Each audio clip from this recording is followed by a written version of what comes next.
Now that is with young kids the same thing. You identify a 5 or 6 year old and he's got talent. That's what you see. Right, so he's got a talent there. And you think how much that talent is going to be, that's the first thing you see. But what you really want is to making sure is that potential that he's got, right, to increase that. Now, in training, all players that perform no matter what, everybody else in this room here, you always work and perform on two things, capacity and ability.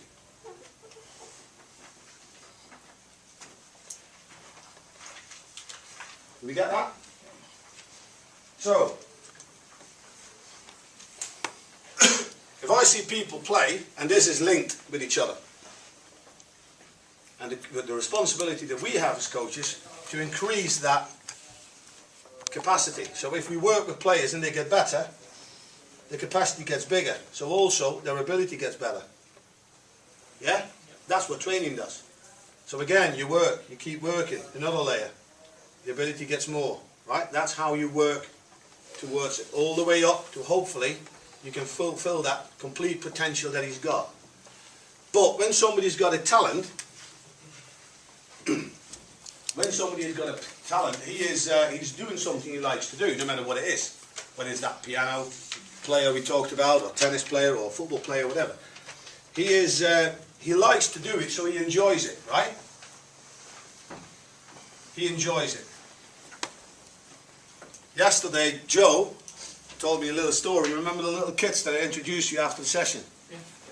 And Joe went up to one of these little kids and he asked, "Can I ask you a question about, about training and the skills and that? What did you say exactly, Joe? What do you like about it?" It was Samuel, the first of the two boys, and I just said, his father had told me that he had just signed 2 years. So I said, "Do you mind if I speak to him?" And I said, "Samuel, you like coming here?" "Yes." I said, "What do you like about it?" And the first thing he said was, "It's fun." Yeah, that's the worst thing for young kids. You always create this, because that will be trigger them to do it again and again and again. Something they like to do for all. It's fun. So because they've got talent, because they're good at something, they enjoy it and they're fun. So they are motivated already. You don't have to do much as a coach to motivate them. You just create the right environment. Would it be as much fun for little Samuel if he would come in here and run around these white walls for 20 times before we even seen the ball? No.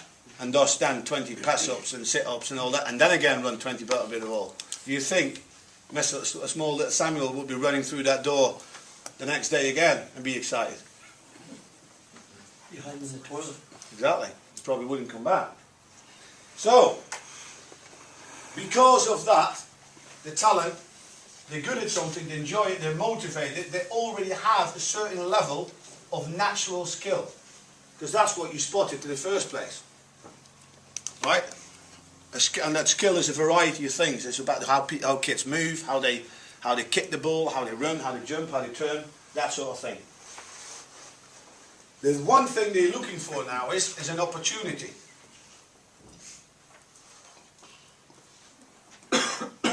An opportunity that they now get into an environment where they can fulfill their potential over many, many years. Yeah? So the more capacity, the more ability.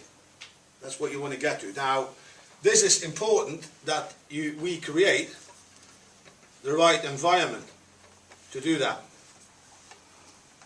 And some of these environments we have got no control about. The first environment obviously is, how is it at home? Do they get stimulated to play soccer or to play whatever they do, right? In the right way. The next environment is school. Same thing. Are they helped? Are they supported? Or not? What if they play in a club? What is the philosophy and environment in the club? Are they training the kids in the right way? Have they got the best coaches in? Are they doing it to making sure that they develop the right things? Then within the club, have they got the right environment in training? are they doing the right things at the right ages? Because you train differently with 6-year-olds than I would do with 18-year-olds. Again, think about the windows. Yeah, the 4 windows. And last but not least, we know what we're looking for, so is the right environment there in the games they play? Because again, the 6-year-old, I like to have not a lot of touches on the ball, I'd rather let them play small-sided games, i.e. 4v4, in opposed to 9v9 or 11v11. And the last thing what we need to get right is the elements of training in games, which is, you know, their tactical development, their physical, their mental, and the technical. In other words, this thing here, that jigsaw piece, that's this. Right? So these are all interlinked. Do you see that? Yep. What we need to have an understanding. This is a navigation system. That's why I say, remember what you're looking for. We're looking at the best. They're giving us the answers. Not an association. Believe me. Not one. Not the Dutch, not the Germans, not the Americans. None. The best players. You keep looking at them. You learn from them. The trick for us is to make sure that we can come up with a navigation system that makes sense and a pathway where we start somewhere and we end up to making sure we can get these talented players, we increase the capacity and we maximise their ability.